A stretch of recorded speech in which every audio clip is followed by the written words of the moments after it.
Thank you. Good afternoon, everyone. Thanks for joining us.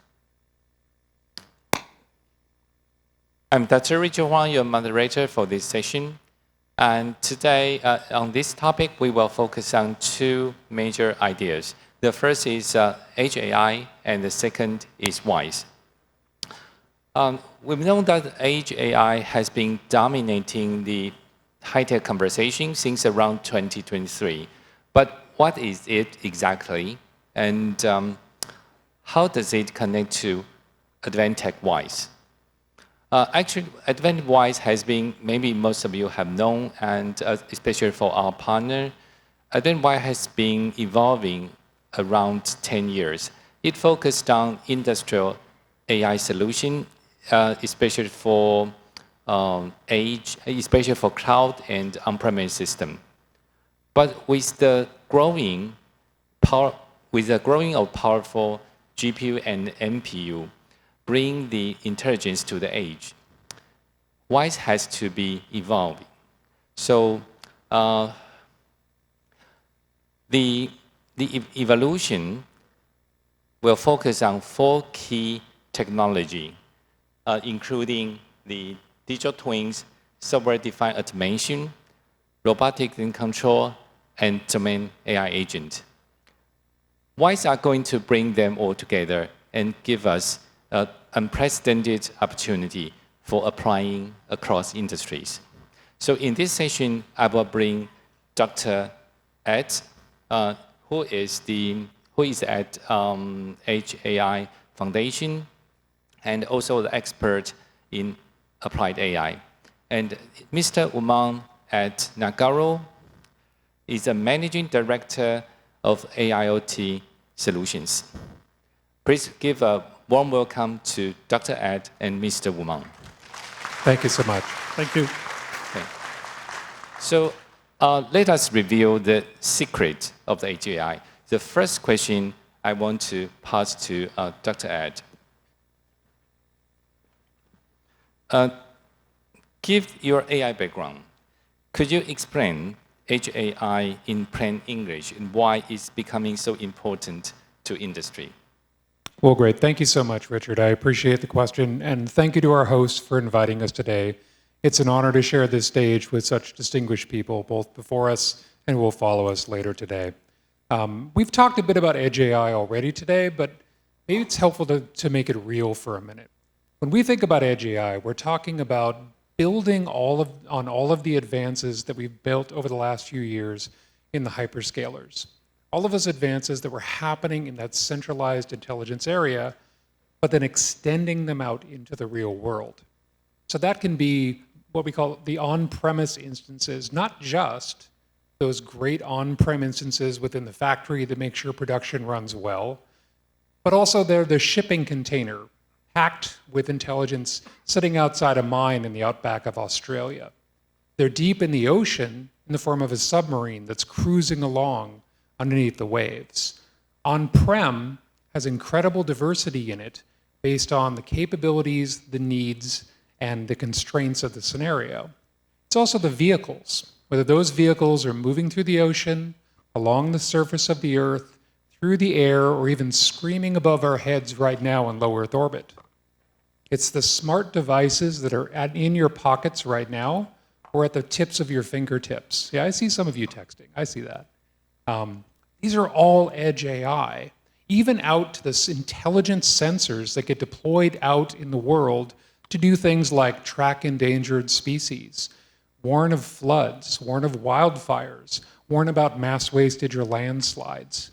So when you look at it from the value generation lens, Edge AI has a vast ecosystem of devices and scenarios that takes that intelligence that we built in the data centers and brings them out into the real world. And that's both what drives its evolution and adoption, but also makes it challenging to do, because it's really hard to do Edge AI in that shipping container.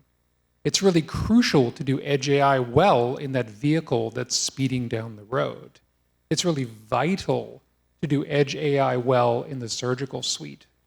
And so this is why this is so exciting and such a great opportunity for us, because it allows us to draw value from a type of AI that's going to be function with very limited bandwidth, that's going to sip energy and not use much of it so it lasts a really long time, that's still going to have lightning fast latency, that's going to maintain our privacy by keeping data and intelligence close, or even protect some of our security by creating a much smaller attack surface to go after.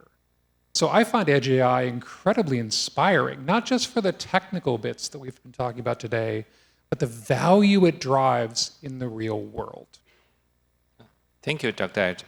It's clear that according to Dr. Ed's explanation, we can understand that Edge AI is not just a concept, it's a reality. So the next question, I will pass to Mr. Huang, who is very full experience in practical IoT and AI, especially for industry. So the question is, from your Nagarro experience, why is AGIL so hard to scale alone? And why do so many promising pilot projects fail to reach end production? Yeah, thank you, Richard. Greetings to everybody. I think we saw earlier through Miller, Tipu, and Nakul, the amazing technology that is being launched. Our role as Nagarro is to bring that technology to our clients and deploy them with their products in the field, in their warehouses, in factories, and so forth. So we are sort of bringing that technology into that use case. And both through Edge IoT and now through Edge AI, we recognize that there are not 1, 2, or 3 reasons, but there could be more than 60 reasons why a pilot may or may not succeed and may or may not scale. What you see on the slide are just about 30 odd reasons. So you have to think about your roadmap, why you should have a certain class of use cases when you are deploying Edge AI. How does it help in your business goals? You have to think a little bit about the use case that you have chosen, how that use case, ROI, feasibility, reliability, scalability happens. And then very importantly, you have to think about what's your solution strategy. In that solution strategy, what role does software have? Do you build your own software and spend 6 months doing it? Do you take something out of the box which can't be customized? Or do you use accelerators which can be customized to your requirement? What about hardware? We saw some fantastic hardware inspirations over the last 1 hour. So how do you select that fantastic hardware? What type of parameters do you need?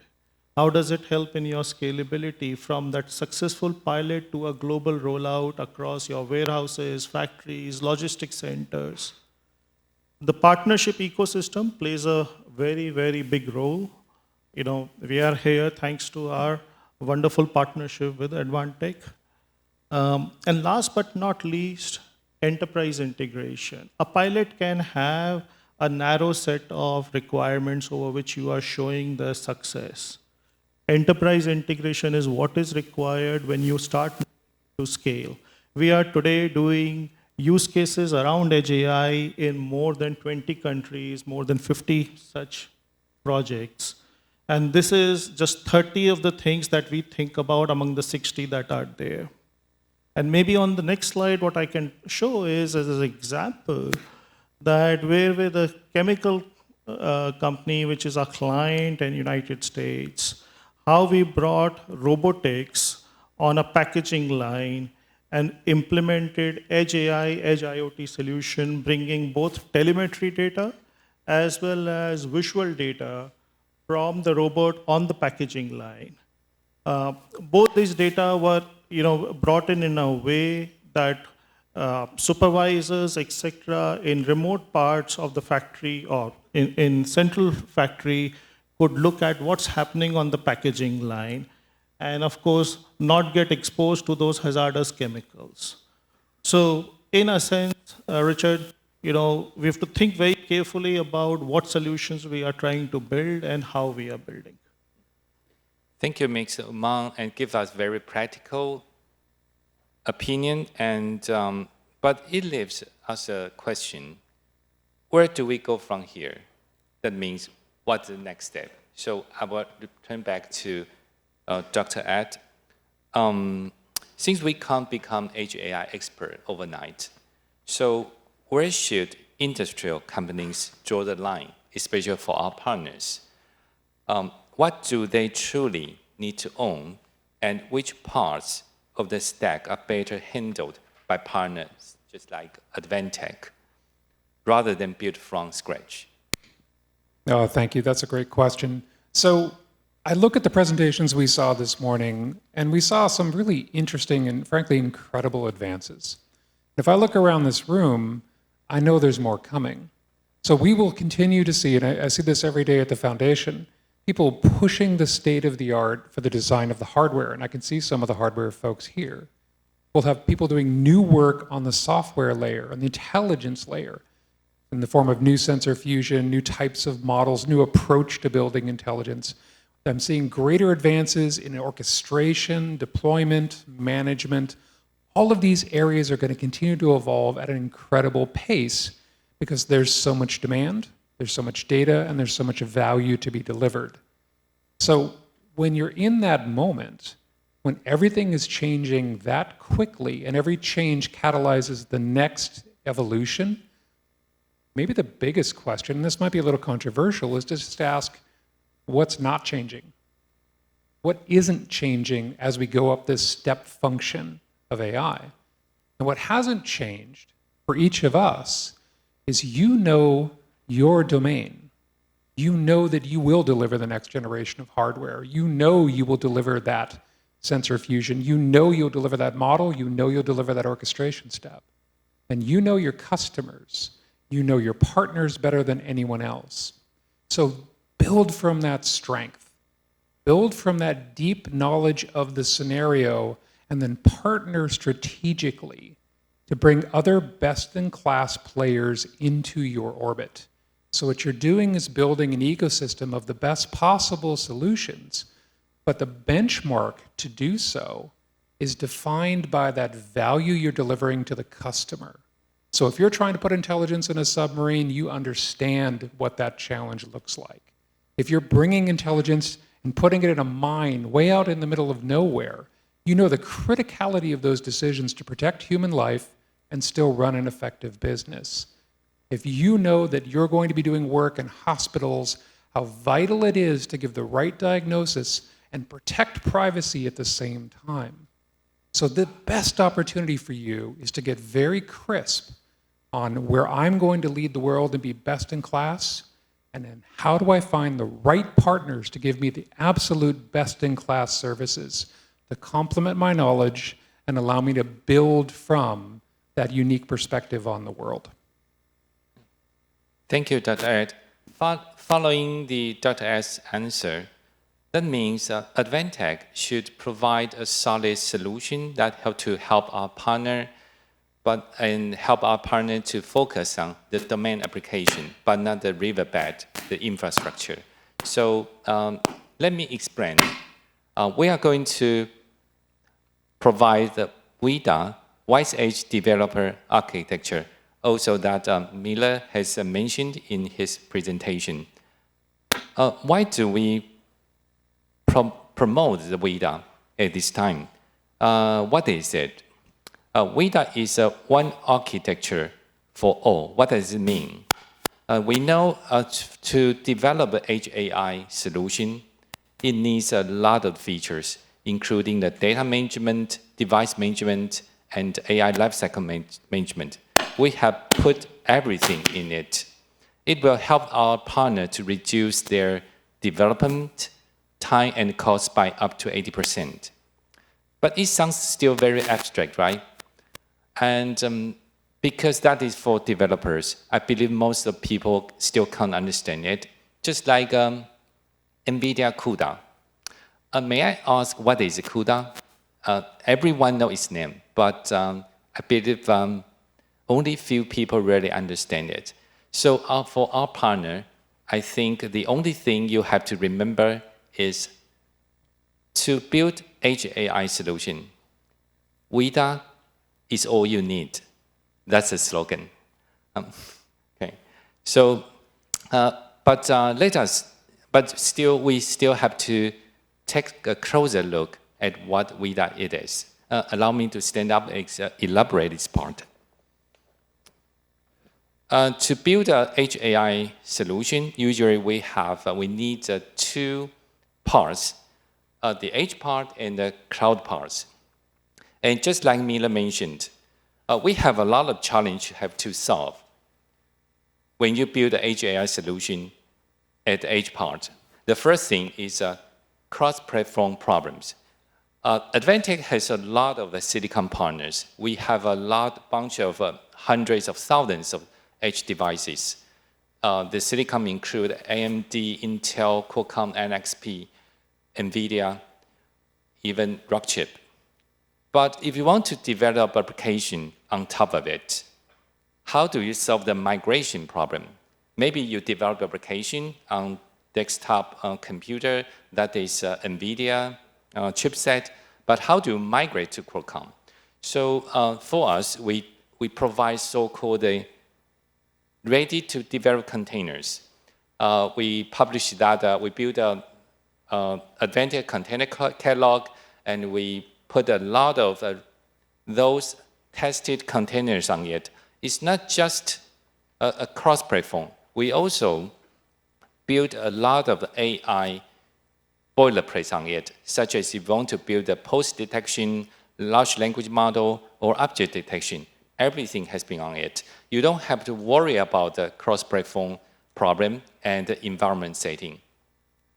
And even another problem is when you run, we know in the future, every application on the edge, we will deploy as a container. But how do you pass through the Docker engine to access those resources on the host, such as a peripheral or different GPU and NPUs? So we have done all of that. You just use it. That's the first thing. And the second thing is, how do you control the peripherals to link the robotics? We also integrate the rows to nodes and prepare as a bridge so that you can access the robotics very easily. We also implement the digital twin protocols. Why do we have to do this?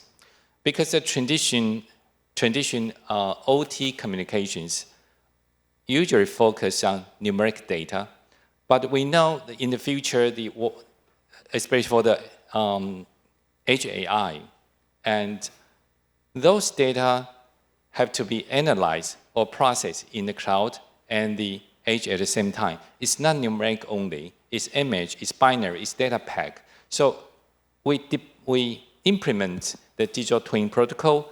All those data types can be consumed, not just at the edge, but also at the cloud. And the cloud part, the Edge AI, another challenge is how do you manage those devices?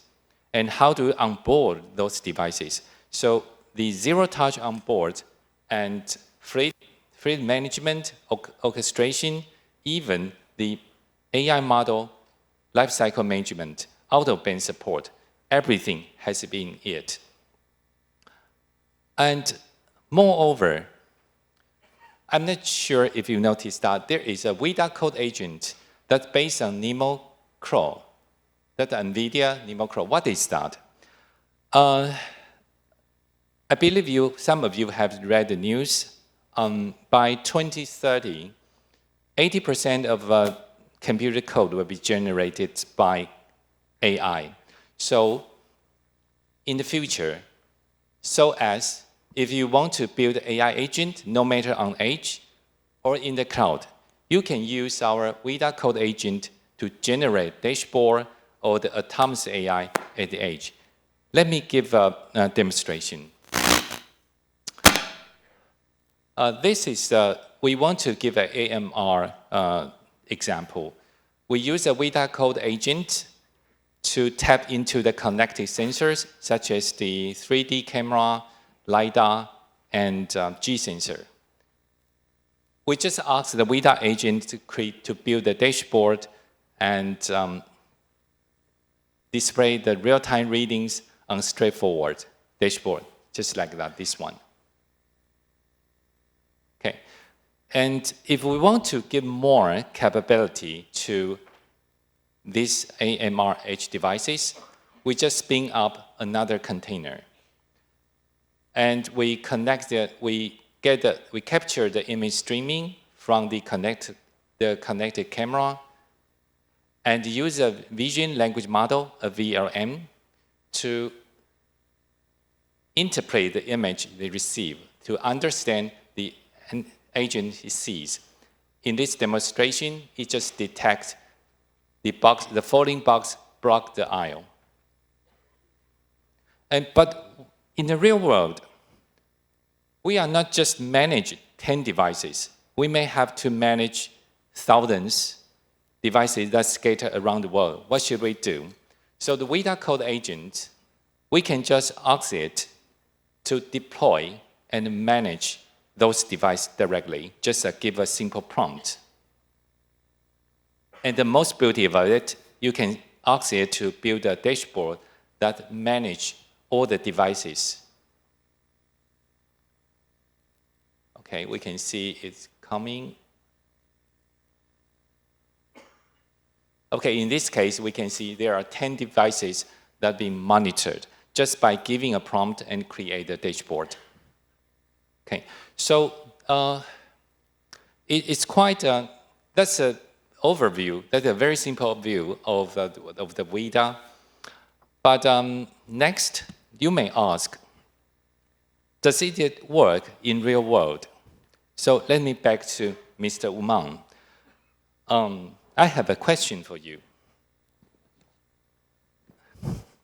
According to your experience, how do you create a real world use case for what is the process to run an edge AI solution?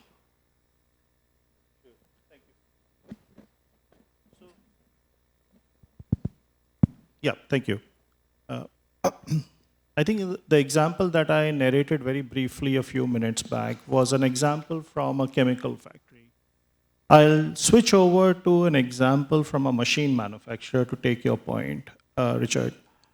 So this particular client has been for 100 years in the industry.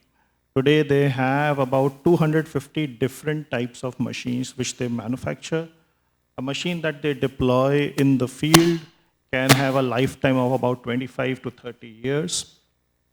So obviously, the machines that they're deployed and made in the early part of the century or in the last 10 years, they do not necessarily have all the abilities or sensorization to pull data, to be able to, for them to monitor those machines effectively. So when those machines go down, they have to fly in engineers in different parts of the world to fix the problem. So what we went about with them is to, through a very playbook-oriented journey, which had more than 50 steps. So I'm just showing a few of them on the slide that you see. It started with the business goal of how do you take, the original objective of what you want to do. And from there, we started to understand what was their as-is type of a problem, looked at what should be the solution strategy, what should be the transformation roadmap, and within the solution strategy, identified the software strategy, the edge strategy, the hardware strategy, the cloud strategy. In some cases, everything could run on cloud. In some cases, everything had to run on edge. In some cases, we could run some things on cloud and some things on edge because of various connectivity issues. And when you have done this, it's also important to then select which machines we would start with when we start to do these pilots and then we scale. So we took some of the products which are their most best-selling products, some products which are also some of their more recent products where they have high sensorization, went through a development process which itself used AI for code development, just the way you said. So what we would have typically developed in 6 months happened in about a month and a half. So an order of shift of 4 times in the development cycle. And it was done iteratively in a way that by the time we were hitting into the 6th week, the customer had a solution that they could start testing. Now, what the solution did was to pull data out from machines which were earlier not so capable of providing that real-time data. In the parallel, we started to provide them also a parallel stream of predictive analytics. Remember the original problem? My machine breaks down and I have to send people to different parts of the world to fix it. So predictive analytics, fully running on the edge device, aided by bringing transparency from the machine, visibility from the machine, help create 2 different streams of pilots which sort of converge together. What's the outcome for such a solution? Today they have this solution rolled out for 11 different types of machines across 200 customers. And of course, this is a little bit of a start of a journey, so many more steps to go. But back to your question, I think it's very important from our perspective that we look at this exercise of bringing technology to the customers, focused on the use case and bringing that consultative thought process that ultimately we understand the domain of the customer and their final pain point in. Hello. Thank you, Mr. Huang. That's a strong example that how to realize the industrial Edge AI solution. So the one final question, Dr. Ed. There is a growing talk that AI agent could reshape industrial software. We will focus on this question is about AI agent, even replace systems like SCADA, MES, and SAS. How do you see this debate? And when should organizations start introducing AI agent to edge and data center? Hello. It's an interesting question because you have these conversations around intelligence and these intelligence around action, conversations around action, but let's just go to reality. Think about, have you ever had a coworker who was incredibly good at thinking but never took any action?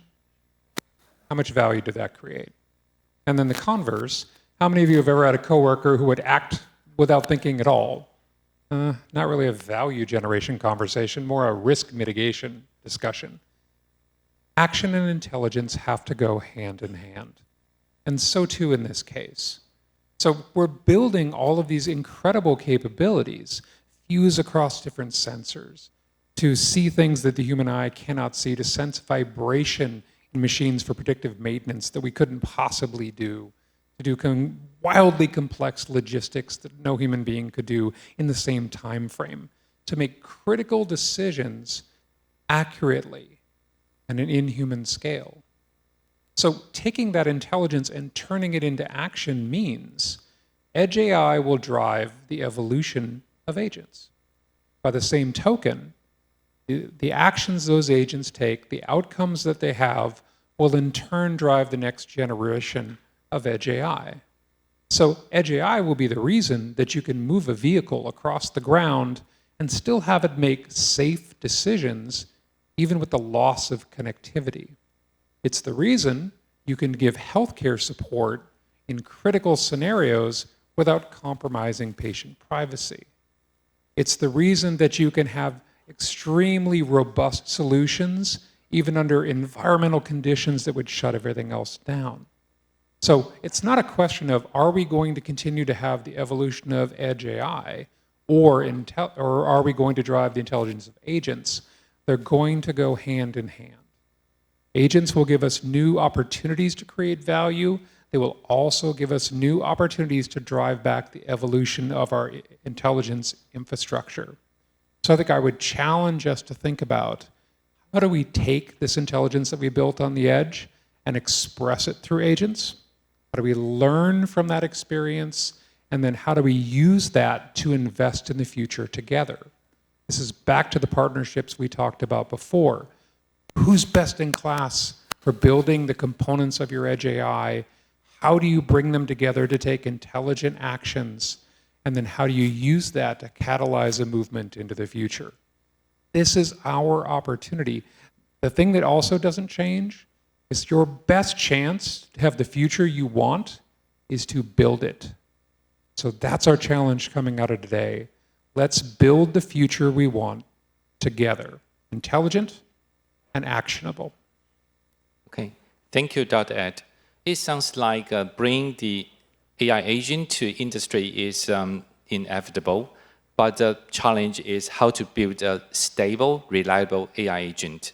So for this part, the WISE team, Advantech WISE, based on the WEDA and IoT suite, we built an AI agent runtime. Of course, that is also based on NemoCrawl, that is more secure and stable. But to build a reliable and practical AI agent actually is not easy. You still have to put a lot of effort on it. To help our partners, so we provide so-called the foundation skills. And, sorry, I cannot say it. Foundation skills and the domain skills. That's for different domains, such as the manufacturing, the energy, the retail, healthcare. So our partner, when they try to build the AI agent, they don't have to start from scratch. They just on top of our foundations to build the domain AI agent they need. Okay. So before we wrap up, I would like to announce the partner program, especially for the development. The partner program is a little different from the partner that Miller just mentioned. For Advantech, we have two types of partners. One is to help us to complete our product, and another partner is to realize the edge AI by using our product. So the partner program is for development. Usually, the partner that use our product to realize the edge AI can be categorized three different types. The first one is individual developers and researchers. We provide free SaaS cloud, so you can use that for POC or small business. And the second is AI startups and ISVs.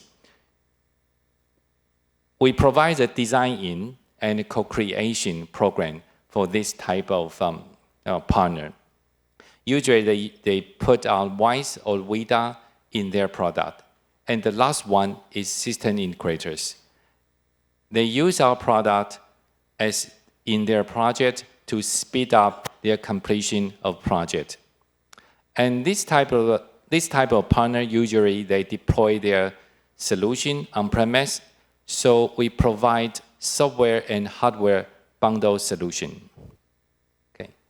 Okay, that's our today's session, and I hope you found this session insightful. Thanks for attention, and Dr. Ed and Mr. Huang. Thank you. Thank you. Thank you very much.